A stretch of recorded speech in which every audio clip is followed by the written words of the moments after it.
politici e membri dell'associazione Nessuno Tocchi Caino nel carcere femminile della Giudecca. Dubbi sulla sezione dedicata alle mamme con bambini, hanno bisogno di socialità. Colpi di arma da fuoco esplosi in aria in sequenza, indagini a tutto campo a Vigonovo per capire chi ieri pomeriggio abbia sparato per strada, esami sui bossoli, acquisiti i filmati delle telecamere della zona. Ha incontrato in carcere il suo difensore ma si è mostrato confuso, incapace di ricostruire l'accaduto. Il 52enne Sinti arrestato per il tentato omicidio di Chiarano, domani alle 11:30 in carcere l'interrogatorio di garanzia. Svolta nell'indagine per la morte di Mattia Coade, il bambino di 8 anni del Lido di Venezia deceduto nel dicembre 2023. Il pubblico ministero chiede l'archiviazione. Con i 6 nuovi treni presentati oggi a Marghera, la flotta ferroviaria del Veneto è la più giovane d'Italia. I nuovi convogli serviranno principalmente le linee Mestre Adria e da Rovigo per Chioggia e Verona. Dopo i numerosi attacchi social, il sindaco di Spinea ha deciso di replicare: sono sempre stato presente per la comunità, i social non sono uno strumento corretto e idoneo.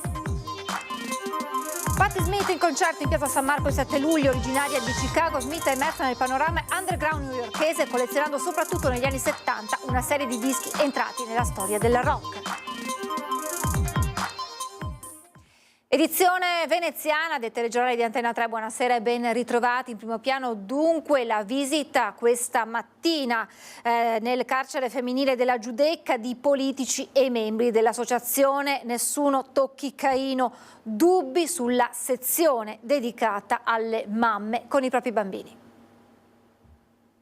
Abbiamo parlato con una mamma che ha detto che la sua figlia per 6 mesi non è potuta andare all'asilo e solo ad oggi è stato risolto il problema grazie al supporto del cappellano del carcere che accompagnerà presso un asilo privato. Su questo assolutamente va trovato un sistema. Nel corso della visita al carcere femminile della Giudecca con politici, esponenti della Camera Penale e l'associazione Nessuno Tocchi Caino è emerso come la sezione dedicata alle detenute con figli abbia delle lacune soprattutto dal punto di vista della socialità dei minori. È sempre un carcere, anche far entrare una bambina di 5 anni e mezzo che è qui da poco, che ora andrà all'asilo eccetera, però entra sempre da un portone blindato dove c'è una porta eccetera.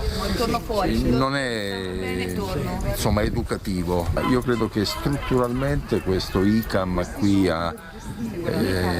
di Venezia non sia adeguato per detenere madri con figli piccoli. Ci sono però poi anche altre questioni da affrontare. In Consiglio nell'ultimo periodo ci siamo molto spesi affinché venisse trattato il tema delle carceri e di tutto quello che ci ruota intorno, dal sovraffollamento da un lato al reinserimento lavorativo e di educazione per la nuova partecipazione alla società delle persone ristrette che poi escono. Su questo abbiamo chiesto che vengano formulate nuove convenzioni con le società partecipate del Comune per fare in modo che le persone ristrette possano contribuire con il loro lavoro. Indagini dei carabinieri a tutto campo a Vigonovo per capire chi ieri pomeriggio abbia sparato colpi di pistola in aria. Nessuno sa cosa sia accaduto precisamente, ma la paura giovedì pomeriggio a Vigonovo è stata tanta. Molti cittadini infatti hanno sentito una raffica di spari, 6 o 7 colpi all'altezza del ponte che porta verso Galta.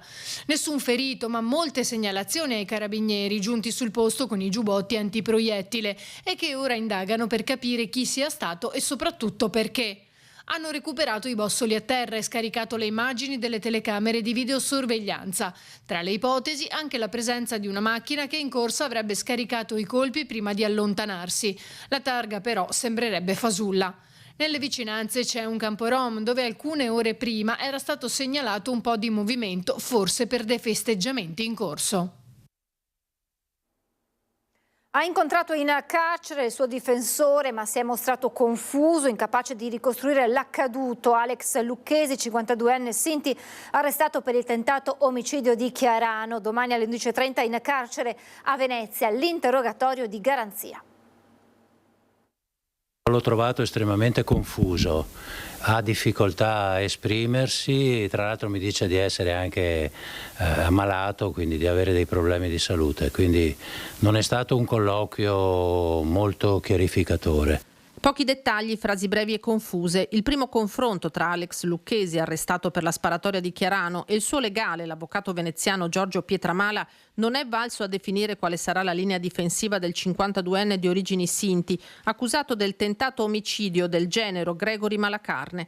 Domani mattina alle 11:30 in carcere a Venezia l'interrogatorio di garanzia. Non è ancora stabilito se Lucchesi parlerà o meno. Pietramala lo incontrerà nuovamente nelle ore precedenti al confronto col magistrato per decidere come procedere e come porsi di fronte ai fatti contestati. Della vittima il 52enne ha domandato al suo avvocato, ma parole di pentimento finora non ne ha avute. Lui ha chiesto del genero, poi mi ha detto che da quello che ho capito, diciamo, la motivazione è un gravissimo dissidio familiare che c'era già da parecchi anni. Malacarne sarebbe stato al corrente di un tradimento della moglie di Lucchesi, l'avrebbe anche difesa, poi le cose sono trascese il giorno prima della sparatoria, quando i due uomini sono venuti alle mani. Un'offesa imperdonabile, secondo Lucchesi, che la notte stessa avrebbe esploso alcuni colpi nel cortile di casa di figlia e genero a Colfosco di Susegana, per poi colpirlo alla schiena con la sua calibro 9 lunedì mattina a Chiarano. Certo che il titolo di reato è grave. Ora speriamo che questo povero ragazzo migliori e non abbia nessuna conseguenza. Svolta nelle indagini per la morte di Mattia Coada, il bambino di 8 anni del Lido di Venezia deceduto nel dicembre 2023. Il pubblico ministero chiede l'archiviazione. Mattia Coada, il bimbo di 8 anni deceduto nel dicembre 2023 all'ospedale civile dei Santi Giovanni e Paolo di Venezia, è morto per le conseguenze di un edema cerebrale massivo fulminante. Dalle indagini non sono emerse inadempienze da parte dei sanitari che in quelle ore drammatiche si sono succeduti durante il ricovero del piccolo. Sulla base di queste conclusioni, da parte dei propri consulenti di parte, la Procura di Venezia ha chiesto l'archiviazione per il caso del bambino del Lido di Venezia, morto in conseguenze drammatiche, una vicenda che ha lasciato sgomento tutto il Lido, dove abitava Mattia con la sua famiglia. Ora le indagini arrivano ad una svolta. La famiglia di Mattia, come annunciato dai legali Augusto Palese, Renato Orbellini e Gianluca De Biasi, si opporrà a questa richiesta di archiviazione. Per la famiglia Coada il caso non è chiuso. Rispettiamo la decisione della Procura di Venezia di richiedere l'archiviazione, ma non la condividiamo in quanto si basa su conclusioni dei propri consulenti di parte che sono diametralmente opposte rispetto alle conclusioni del nostro collegio di medici legali e di specialisti che invece ritengono assolutamente vi sia nesso eziologico con il decesso del povero Mattia Coada. Secondo la Procura, nessuna inadempienza è emersa anche da parte dell'URSS 3 Serenissima. Ci sono ora 20 giorni di tempo per la famiglia per opporsi alla richiesta di archiviazione. Poi la parola passerà al giudice. Chiedendo vengano svolte ulteriori indagini e venga disposta una perizia super partes. Nel contempo porteremo avanti le nostre richieste risarcitorie in ambito civilistico assicurativo per la responsabilità strutturale. I familiari del povero Mattia Coada impiegheranno ogni sforzo per ricercare la verità e per ottenere giustizia. Lotteranno perché non avvengano più tragedie di questo tipo. Si svolgeranno martedì 4 marzo alle 11 nella Chiesa dei Frari a Venezia i funerali di Carlo Pianoni, il presidente della LILT di Venezia e già primario dell'urologia dell'ospedale di Mestre, spentosi all'età di 76 anni a causa di una malattia. Nella sua pagina Facebook la presidente del Consiglio Comunale, Ermelinda Damiano, esorta a fare una donazione alla LILT per ricordare il dottor Pianoni nel migliore dei modi, essendo stato lui sempre in prima linea nella lotta al cancro e per la prevenzione. Di fronte alla platea del Petrolchimico di Marghera, il segretario generale della CGIL, Maurizio Landini, ha lanciato la campagna elettorale per i 5 referendum su lavoro e cittadinanza proposti dal sindacato. Lo storico capannone del Petrolchimico di Marghera è gremito e il segretario generale della CGIL Maurizio Landini parla a braccio per un'ora di fila. Il suo è un invito aperto a chiunque voglia sostenere i 5 referendum sul mondo del lavoro e sulla cittadinanza per i quali il sindacato ha raccolto le firme. La data del voto non è ancora fissata, ma sarà sicuramente tra maggio e giugno. Un voto che Landini presenta come una sfida decisiva per la riconquista di un lavoro tutelato, stabile, dignitoso e sicuro, in uno scenario di infortuni sul lavoro anche dall'esito mortale che in Veneto continua a mietere vittime. Siamo di fronte a una strage e per cambiare questa situazione bisogna cambiare il modello di fare impresa. Bisogna contrastare radicalmente l'appalto, il subappalto e bisogna investire sulla formazione delle persone, sulla formazione delle imprese e per quello che ci riguarda il referendum che abbiamo indetto ha proprio questo obiettivo, perché sancire che la responsabilità rimane in capo all'impresa che decide di appaltare è la condizione per ridurre gli infortuni e le morti sul lavoro. Questo capannone alle porte di Venezia è stato un luogo simbolo del sindacalismo italiano che ultimamente sembrava destinato a ridursi a testimonianza di un passato lontano. Oggi invece appare un avamposto per contrastare a colpi di referendum una giustizia sociale definita sotto attacco anche a livello internazionale. Landini è un fiume di cifre. Ad esempio nel 1990 c'era 1 milione di lavoratori part-time, oggi sono il quadruplo, spesso con un reddito lordo poco superiore ai 10.000 euro. I dipendenti pubblici hanno perso in 10 anni il 14% di capacità d'acquisto, il tutto in uno scenario generale in cui redditi bassi e precariato stanno diventando la regola. Le persone che hanno meno salario, meno diritti, meno reddito, una condizione precaria di part-time, di sfruttamento ormai sono milioni e quindi io credo che a tutte queste persone noi ci rivolgiamo, ma anche a chi sta bene, perché non è un voto solo per migliorare le proprie condizioni, ma anche per chi oggi ha invece un reddito fisso, un lavoro a tempo indeterminato e soddisfatto, deve far innescare quell'elemento di solidarietà con chi sta meno bene di lui, che non ha un lavoro stabile, per dare quei diritti che invece lui può godere. Con i 6 nuovi treni presentati oggi a Marghera, la flotta ferroviaria del Veneto è la più giovane d'Italia. Con la consegna dalla partecipata regionale Infrastrutture Venete a Trenitalia di 6 nuovi treni, 2 dei quali ibridi, i nuovi convogli che circoleranno lungo i binari del Veneto salgono a 75 sugli 86 previsti dal contratto di servizio. Se a questi poi aggiungiamo i 7 treni ROC che entreranno in funzione nel 2026, i nuovi treni saranno 93. Con un'età media inferiore ai 5 anni, la flotta ferroviaria più giovane d'Italia per un investimento complessivo di 844 milioni di euro. I nuovi treni presentati a Marghera serviranno principalmente le linee Chioggia-Rovigo, Rovigo-Verona e Adria-Mestre. Come Infrastrutture Venete gestiamo la linea di proprietà regionale che è l'Adria-Mestre ed è quella su cui oggi stiamo intervenendo con l'elettrificazione con un investimento di 41 milioni di euro e pensiamo che per luglio di quest'anno verranno completati i lavori e poi la messa in servizio però potrà avvenire a giugno del prossimo anno per al fine di acquisire tutte le certificazioni da Anspisa. Al deposito di Marghera il passato e il presente del trasporto ferroviario sono fianco a fianco. Con l'entrata in servizio dei nuovi treni escono di scena i vecchi. Il design è quello degli anni 90, ma per circa 60 anni questi modelli di treno hanno accompagnato i veneti durante i loro viaggi. Oggi invece si viaggia così, le differenze sono parecchie, anche quelle che si notano di meno. Per esempio qui sotto i sedili, come vedete, c'è la possibilità di collegarsi a una spina oppure di collegare il proprio telefonino per ricaricarlo. Oppure ancora di seguire il proprio viaggio in uno schermo televisivo. Sono in completamento sicuramente l'elettrificazione della Padova-Belluno, che è una di quelle linee più interessanti, soprattutto anche in vista delle Olimpiadi.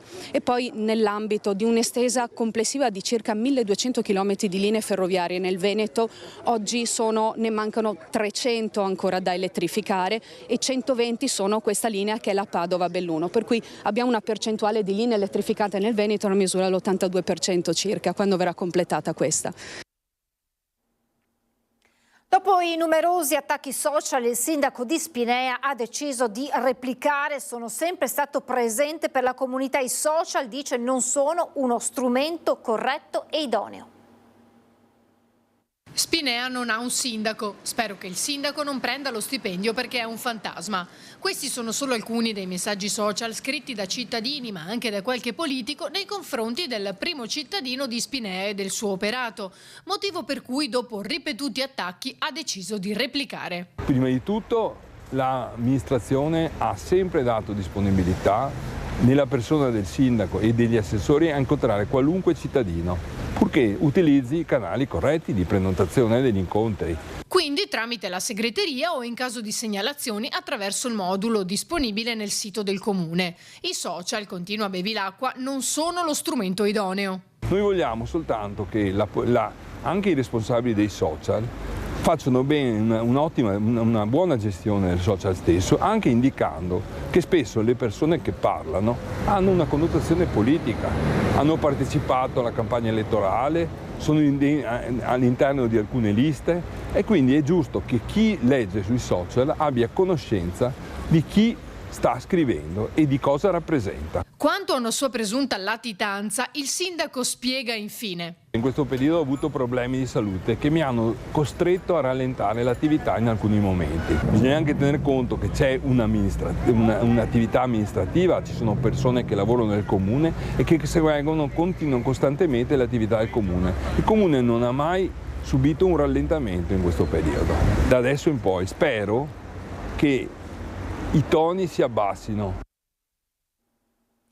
Patti Smith sarà in concerto in Piazza San Marco a Venezia il 7 luglio, per il Festival della Bellezza. Originaria di Chicago, Smith è emersa dal panorama underground newyorkese, collezionando soprattutto nella seconda metà degli anni 70 una serie di dischi entrati nella storia del rock. Patti Smith, che nel 2019 ha ricevuto a Padova una laurea ad onore in lingue e letterature europee ed americane, aveva già suonato a Venezia nel 2010, un concerto che aveva segnato il ritorno del rock in Piazza San Marco dopo la storica esibizione di Paul McCartney nel 1976 ed escludendo il concerto dei Pink Floyd del 1989 che, pur coinvolgendo parzialmente la piazza, aveva un palco galleggiante sul bacino di San Marco. Domani pomeriggio siamo allo sport con il calcio, gli arancia nero-verdi a Bergamo contro l'Atalanta. Serve un'impresa per dare una scossa alla classifica fin qui avara di soddisfazioni. Sabato pomeriggio di fuoco per il Venezia che affronta l'Atalanta, una delle squadre migliori del nostro campionato. Per gli arancio-nero-verdi la salvezza dista sempre 6 punti e occorre perciò provare ad accorciare le distanze. I lagunari arrivano da un bel pareggio in casa contro il Lazio dopo una partita ben giocata in cui con un pizzico di fortuna avrebbero meritato di più. La parola al mister. L'Atalanta bisogna fargli solo i complimenti per il percorso che ha fatto in questi anni, per la crescita che ha avuto, per la consapevolezza. È una squadra che gioca insieme con diversi giocatori da tanto tempo, hanno conoscenza del proprio allenatore, hanno fatto veramente un percorso importante. Però abbiamo loro nel nostro percorso, sicuramente una squadra forte, ma anche noi abbiamo una grande opportunità. Per quello dobbiamo cercare di sfruttare al meglio queste opportunità, sapendo la grande forza di questo avversario. Di Francesco non potrà contare su Zampano per uno stato febbrile e su Sverco infortunato, entrambi non convocati, rimarranno a Mestre. Questa è la prima di 2 trasferte che segnano il proseguo del cammino. In questo momento i miei ragazzi, i vostri ragazzi, un po' di tutti, sono la più grande opportunità che abbiamo per ottenere questo risultato importante del nostro obiettivo. Per quello dobbiamo renderli ancora più forti di quello che magari si possa pensare. Sta molto a noi, sta molto a me, attraverso ognuno i propri compiti e quello che può svolgere. Io da allenatore cerco di dare più certezza possibile a questi ragazzi e poi il campo sempre di dare risposte. Ed è davvero tutto, adesso vi lascio alla sigla e alle previsioni del tempo. Grazie per averci seguito, buona serata.